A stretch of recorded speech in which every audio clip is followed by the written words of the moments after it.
Bonjour à tous, bienvenue dans cette nouvelle vidéo. Aujourd'hui, je vais vous parler de King Kong 2. Pourquoi je vais vous parler de ce film? Parce que ce film, ça fait de suite au King Kong de 1976. Mais c'est pas le même réalisateur qui a réalisé le film, c'est John Guillermin. Donc, il faut savoir que ce film a été fait très tard. Au départ, il n'y avait pas eu de suite à King Kong 67. Mais qu'est-ce qui se passe aux années début 80? On ramène Godzilla. Donc là, Toho fait renaître Godzilla dans le titre Gojira, connu sous le nom de Retour de Godzilla, et qui arrive aux États-Unis en 1985, donc le titre Godzilla 1985. Là, Godzilla est de retour. Donc, qu'est-ce qu'on fait? Eh ben, là, il y a la production qui vont faire King Kong 2, mais tout le monde appelle King Kong Live parce qu'en fait, il faut savoir que ça n'a pas été autant apprécié comme le premier. Là, ça a été fait en 1986. Petit flashback du début du film. Du premier King Kong dans le 76. Là, King Kong va mourir, mais bizarrement, des scientifiques vont le ramener à la vie. Il est dans un espace d'université et tout ça. Et malheureusement, il perd trop de sang. Tout a été endommagé. Et il ne peut plus trop quoi faire. Mais à Bornéo, on a un espèce d'aventurier, enfin quelque chose comme ça, qui découvre un singe géant, Lady Kong. C'est la première fois qu'on voit un deuxième King Kong.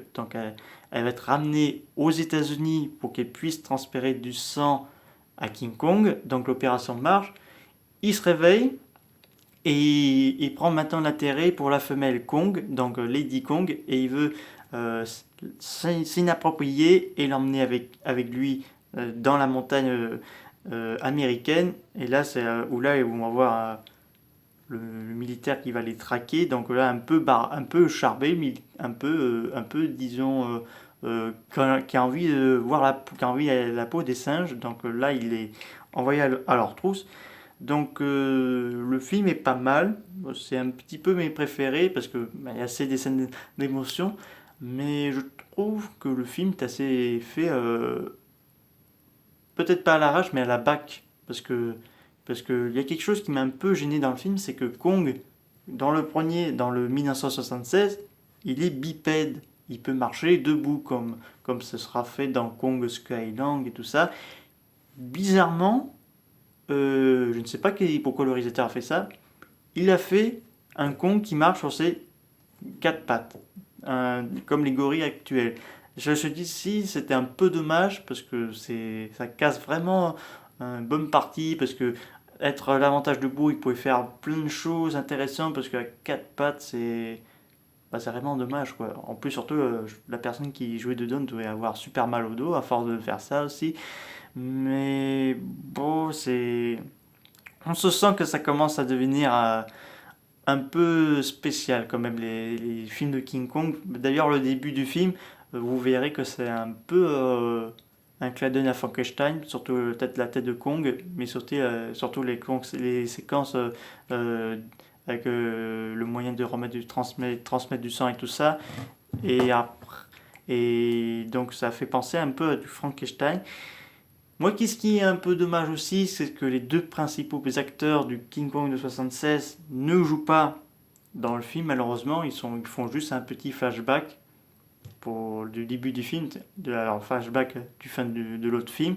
Donc, on a le monsieur qui fait l'aventurier dans la jungle, la scientifique qui a guéri Kong et qui va tenter, tous les deux vont tenter à les sauver et faire une sorte de réserve naturelle.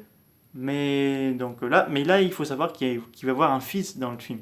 Lady Kong est enceinte de Kong et apparemment on aurait eu à avoir une suite, donc un Kong 3, mais ça s'est pas fait parce que tellement que le 2 ça a été un échec, tellement ça n'a pas été le coup de cœur de nombreuses personnes. D'ailleurs, beaucoup de personnes ne disent pas Kong 2, enfin King Kong 2, mais plutôt King Kong Live, ils préfèrent pas trop dire le 2 parce que le 76 il était génial, mais le 2 je pense que ça a un peu... Parce qu'il faut savoir, les problèmes des films de King Kong, c'est très compliqué. Par exemple, je prends l'exemple d'autres kaiju et gars comme Godzilla, Gamera, que c'est pas très compliqué pour faire des films kaiju parce que on n'a aucun problème, on peut facilement trouver un émissaire de taille et on peut faire tel et tel film.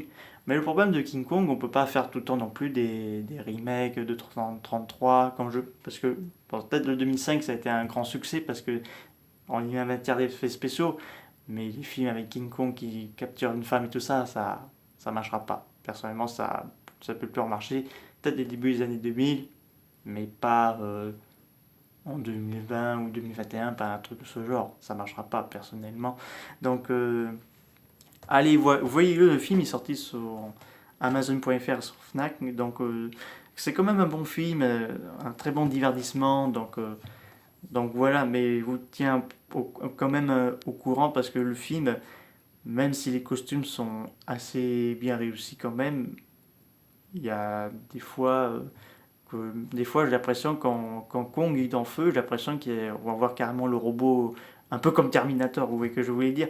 Donc voyez-le, si vous avez le 76 et que vous voulez voir la suite, voyez, allez-y parce que quand même il y a du positif, ça vaut le coup de regarder parce que c'est assez touchant, on s'attache un peu au personnage et tout ça. Donc voyez-le. Vous avez quelques extraits qui sont sur YouTube, mais également la bonne annonce du film en français. Donc vous marquez King Kong 2 bonne annonce. Donc vous avez la bonne annonce français. Donc dans ce DVD là, vous n'avez pas de bonus. C'est un petit peu dommage. Vous avez juste, je crois, les chapitres et les audios. Donc ça fait vraiment un DVD édition spéciale. Donc voilà. C'est la fin de cette vidéo pour King Kong 2. Si vous avez des questions, n'hésitez pas à me le dire, je vous répondrai. Je vous dis à très bientôt. Au revoir.